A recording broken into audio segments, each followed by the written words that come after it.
Hola amigos, ¿cómo están? Bienvenidos a mi canal. El día de hoy quiero hablar acerca de mi cuento favorito. Recientemente decidí que este es mi cuento favorito. Es la segunda vez que lo leo y es Mary Ventura y el noveno reino de Sylvia Plath.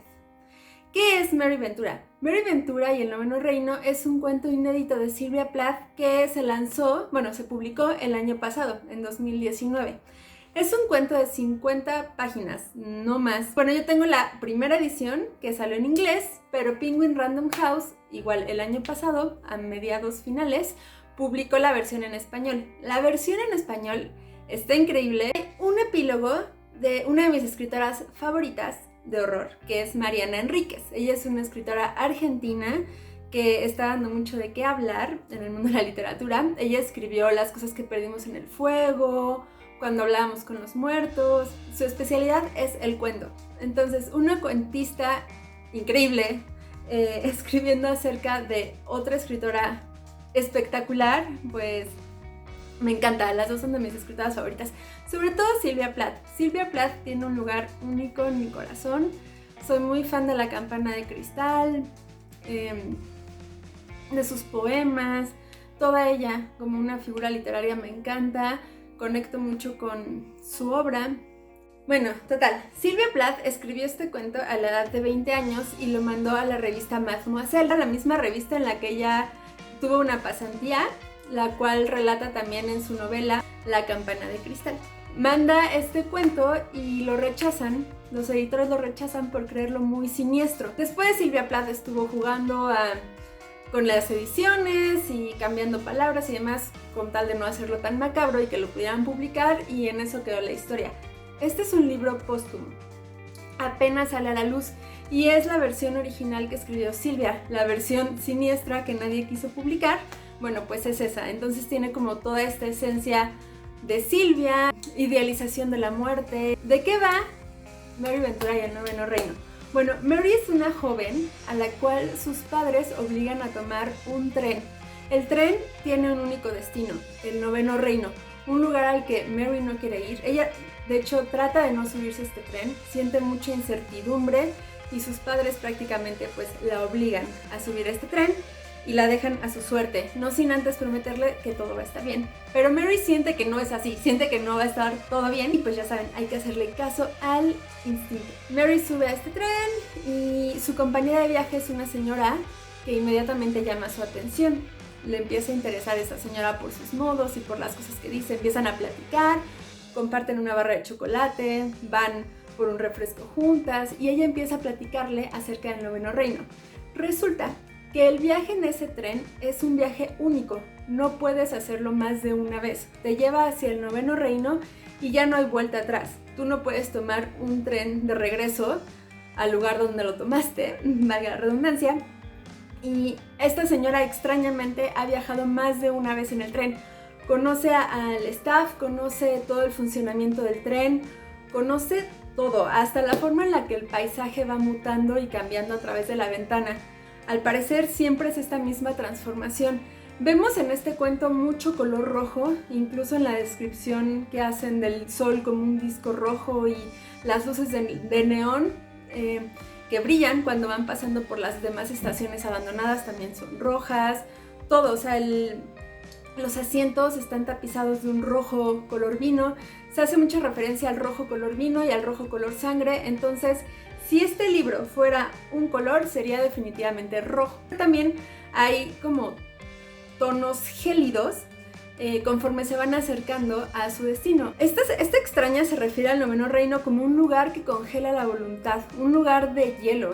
Se van acercando y van viendo a través de la ventana como cristales incrustados en la piedra de los túneles por los que van pasando. Lo que esta señora dice es que no hay retorno del noveno reino y que las personas que van en el tren comienzan a mostrar cambios en su personalidad y en su carácter mientras más se acercan a este lugar. Se ven como embotados, están entumecidos, ya no les importa nada, no les importa al lugar al que van, están cómodos con su destino y no hay escapatoria. Pues Mary entra como en pánico, ya no quiere, o sea, ya ahora está más segura que nunca de que no quiere llegar al noveno reino y pues aquí les dejo la reseña. Claramente va a buscar una forma de escapar al tren, pero pues eso ya no se los voy a decir porque sería un spoiler y este cuento es altamente recomendable, altamente recomendable.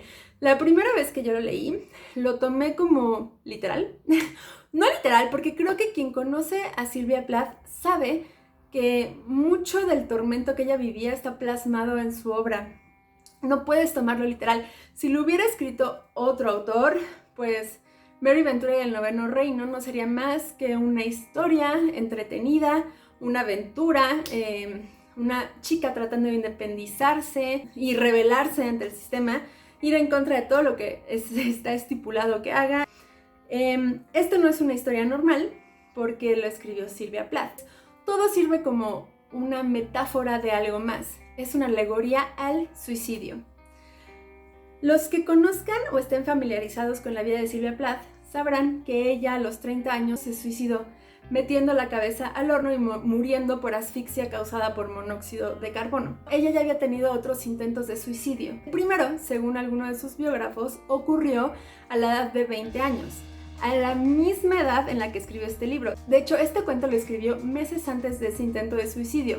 En esa ocasión, ella intentó morir tomando somníferos en el sótano de su madre. Se quedó dormida y la buscaron como por 2 días hasta que la encontraron dormida en el sótano de su madre y pues la llevaron al hospital. Ya desde este cuento podemos ver esa fijación tan evidente que tenía Sylvia con la muerte. Hay una minoría de sus biógrafos que cree que Sylvia tuvo su primer intento de suicidio a la edad de 10 años. Incluso hay uno que asegura que a esa edad intentó cortarse el cuello. Pero esto no está comprobado del todo, es nada más una suposición. Incluso la misma Sylvia en un poema habla acerca de que ella cada década intentaba morir. Entonces a los 10, a los 20, a los 30, ¿no? Hasta que lo consiguió. Al final de cuentas, solamente podemos hablar con certeza de ese intento de suicidio a la edad de 20 años y se ve totalmente reflejado en esta obra. Totalmente. ¿Por qué es una alegoría del suicidio?